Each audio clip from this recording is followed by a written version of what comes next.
Alex Cora admits Houston stole a world title from the Dodgers. Jerry Jones criticizes the Rams for how they built their team. And Snoop Dogg is blaming the Lakers for his high blood pressure. Good morning. I'm James. This is your daily dose of sports and snark for the greatest sports city in the world, Los Angeles. This is the faithful Angelenos Morning Report. It is February 3rd, 2023, and something is weighing on my mind. Yesterday I reported that the Dodgers promoted their communications coach to the bench coach job. I didn't even know they had a communications coach. And for that matter, why did that guy have a job anyway? Wasn't it his job to communicate to Dave Roberts to not pull the starting pitcher after 4 innings? He couldn't even swing that and he gets a promotion?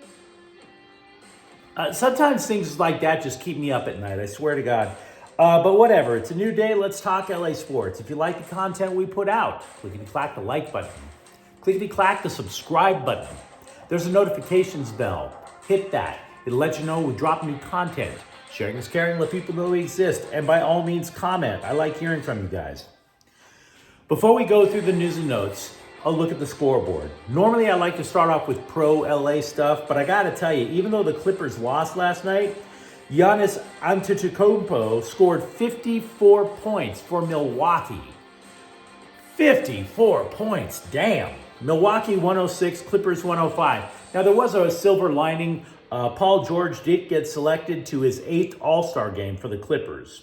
So that's some good stuff. Meanwhile, Anthony Davis scores 34 points. LeBron James adds 32. Lakers 112. Indiana 111. By the way, LeBron James is 63 points away from passing Kareem Abdul-Jabbar for the all-time scoring lead. Number 9 ranked UCLA snapped a 2-game losing streak with a 70-61 victory over Washington. Jaime Jaquez Jr. led the Bruins with 15 points. 4 Bruins overall, they all scored in double figures. Meanwhile, USC 80, Washington State 70. Drew Peterson scored 20 points to lead the Trojans. Meanwhile today, nothing. It's a Friday night with no games. Go out, meet a girl. Try to get lucky. Remember to wear protection. I have the child support payments to back that claim up.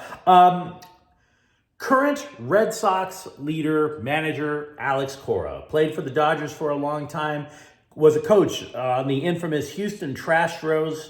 You might remember him. He also can't hold his liquor. And by the way, if you take a look at a photo of Alex Cora, particularly when he was playing, and put money down saying that dude's a lightweight, you win the bet. Absolutely. There's an excerpt of a book called Winning Changes Everything that was printed in the Boston Herald. Cora allegedly got drunk and said, quote, "We stole that bleeping World Series," unquote. In the book and the excerpt, there are other players, no word on their blood alcohol level, by the way. They went into detail about how severe, how bad the cheating was over in Houston when they played in Houston.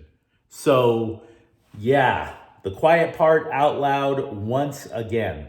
Now, this book focuses a lot on the 2017 Astros and the 2018 Red Sox, who, by the way, also stole a title from the Dodgers with Alex Cora at the helm. You know what question wasn't addressed in the excerpt that I wish was? Dude, most of your playing career was in LA. What did the Dodgers ever do to you to deserve that much cheating? Right? What did they do? You got a check. The check didn't bounce. You wouldn't have been in the major leagues if it wasn't for the Dodgers at that point in your life. What are you doing? Way to stab people who had your back. But everyone involved agrees Houston's sign stealing was the most egregious of all the clubs who were cheating at that time. Cora lost his managerial job with Boston over the controversy, albeit temporarily. So let's fast forward to today. It's not just Andrew Friedman who thinks that Uber prospect Miguel Vargas is going to start at second for LA. So does general manager Brandon Gomes. I bring that up because I wanted to remind all of you that the Dodgers actually have a general manager, and his name is Brandon Gomes. Yes, both Friedman and Gomes also agree Gavin Lux is the starting shortstop. As a side note, Friedman said the Dodgers will not be making trades with the goal of getting under a luxury tax threshold. For every other club, that would be something that the scribes would ask somebody like, oh, I don't know, Brandon Gomes. I've never seen a general manager more ignored in the history of Major League Baseball than Brandon Gomes. Name a general manager that had less people talking to. The loneliest job in Major League Baseball is either cleaning out the crappers in the clubhouse when they get backed up in Oakland, and Dodgers general manager Brandon Gomes. Nobody talk, oh, I'm a general manager. It's the trade deadline. My phone can't stop blowing up. Man, Brandon Gomes, he may as well have one of those old school phone programs where you got charged, where you had to have a Fave 5 so that you didn't have a phone bill that went through the roof with T-Mobile. Nobody's reaching out to Brandon Gomes. It's Valentine's Day. Somebody send Brandon Gomes a Valentine's Day card. Let him know we appreciate him for whatever he's doing, because it sure as hell ain't running the Dodgers. A baseball writers roundtable asked themselves, who you got in the NL West? And I love that. I love that these morbidly obese, jowly, know-nothing blowhards, it's like they're gathering at Lyceum in the 5th century BC to ponder life's greatest questions. You know, is there a God? Is humanity basically altruistic? Are the Dodgers still better than the Padres? Really deep, heady stuff. And the reason I clown that is because the answers that these 4 allegedly intelligent people give are obvious. It was a split decision. 2 said the Dodgers, 2 said the Padres. Writers choosing LA said the Dodgers have a pedigree and better depth. Writers choosing the Puds say the star power acquired in the offseason last year. Nice argument, guys. Thank you for telling me that which I already knew. Totally appreciate it. Where is Socrates when you need him most? I mentioned how The Athletic is willing to give the Dodgers front office the benefit of the doubt regarding their offseason of purging. USA Today, however, has no sense of mercy. The paper gave Los Angeles a D grade and wrote that if the Dodgers win the division, it'll be a bigger achievement than winning the World Series in 2020. By the way, a good friend of mine, really good dude, was the co-author of that article. And I'm here to tell you, that review of the Dodgers, oh, that had his fingerprints written all over it. I see you working, Gabe. Love you, but I see you working. So, who should you put stock in? ESPN, The Athletic, USA Today.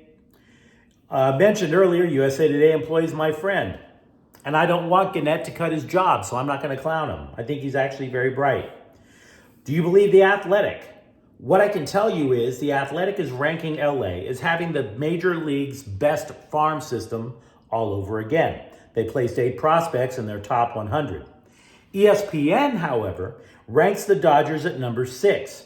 Having said that, number 6 ain't bad. The reporter says LA has 7 pitchers in the upper minor leagues who could contribute something as soon as this year.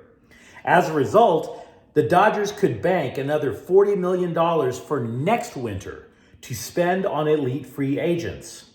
Moreover, the Dodgers are considered the best in the business at helping hitters improve their swing, or for pitchers, adding a pitch to their repertoire to make them more major league ready. Now, I'd go through the names of all these top prospects, but I've done that 2 or 3 times in the last week already. There's no need to keep repeating myself. Cowboys owner Jerry Jones said the Rams wagered it all in one Super Bowl run, while Dallas should be praised for taking their long-term approach. Well, Skippy, it was 2 Super Bowl runs, not 1. And if you're talking long-term approach, we're on our 4th president since the last time your team got to a Super Bowl in the first place. The internet was a fantasy the last time the Cowboys were there. Was no smartphones. There were no apps. The Twin Towers were tall and proud. That's how long it's been. So, okay, You Oklahoma greaseball, sitting there judging the LA Rams, who, by the way, the Rams have 2 Super Bowl wins since the last time the Cowboys reached a Super Bowl. Now, to be clear, Jones was using the Rams as a way to sideswipe divisional rival Philadelphia, saying they're pushing all their chips in for one Super Bowl run or whatever. And Philadelphia is going back to the Super Bowl. Going back. For the 3rd time since Dallas reached the Super Bowl. I can't get, we're taking the long term. Man, if I took the long term back when I was in high school, I would still be a virgin by the way that you're going through things, pal. So to recap, since Dallas last went to a Super Bowl, we've had 4 presidents, 2 Rams Super Bowl wins, and Jerry Jones is popping Viagra like they're breath mints. So I don't need to hear about Jerry Jones. He needs to keep LA's name out of his mouth. You want to hate Philly? That's your prerogative. Keep LA out your mouth, greaseball. Snoop Dogg is blaming watching the Lakers for his high blood pressure. You know what else can lead to high blood pressure? Marijuana use. So there's that. Virtually I like Snoop Dogg. A lot of us like Snoop Dogg, right? I remember it. You were part of an album called The Chronic. I could probably count on one hand the number of Snoop Dogg songs that don't mention marijuana use, but it's the Lakers that are giving you high blood pressure. Everybody likes you, Snoop. I don't know anybody who doesn't. Maybe there are. Maybe it's Suge. I have no idea. I don't know. But what I do know is this. You might want to talk to a doctor before you start blaming Anthony Davis for your high blood pressure. I don't think it's him. Scribes are claiming that Anthony Davis got snubbed for the All-Star game. Considering his injury history, is any one of us really pissed off that he's missing a game? An exhibition game, I might add.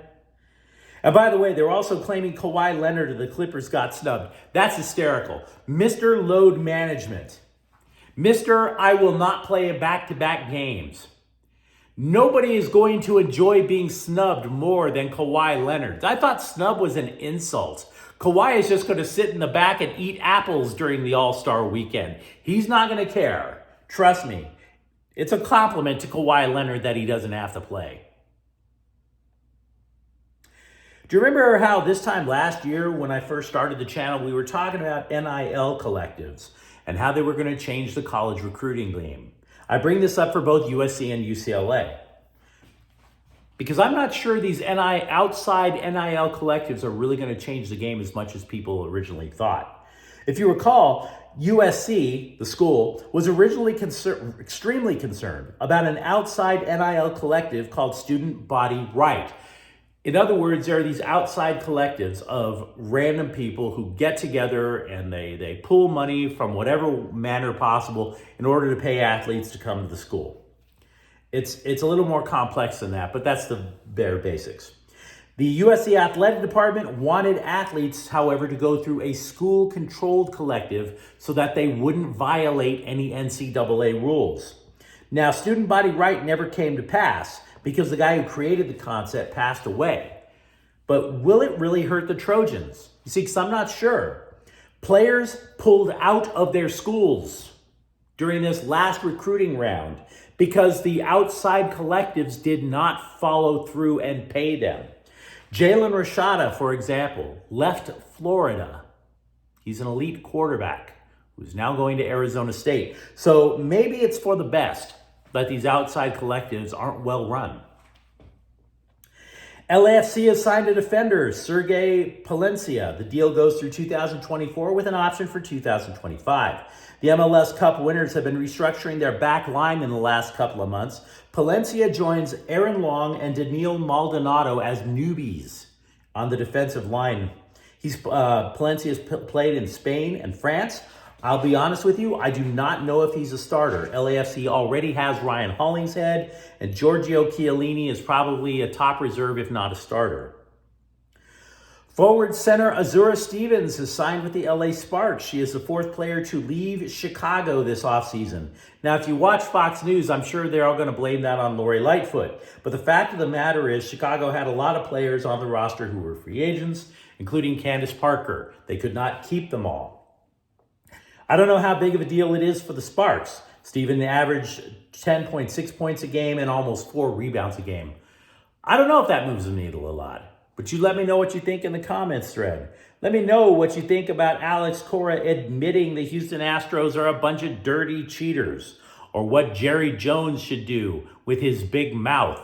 And if you enjoy the content, don't forget to subscribe to Faithful Angelenos. We're talking LA sports every day here. Thank you for watching.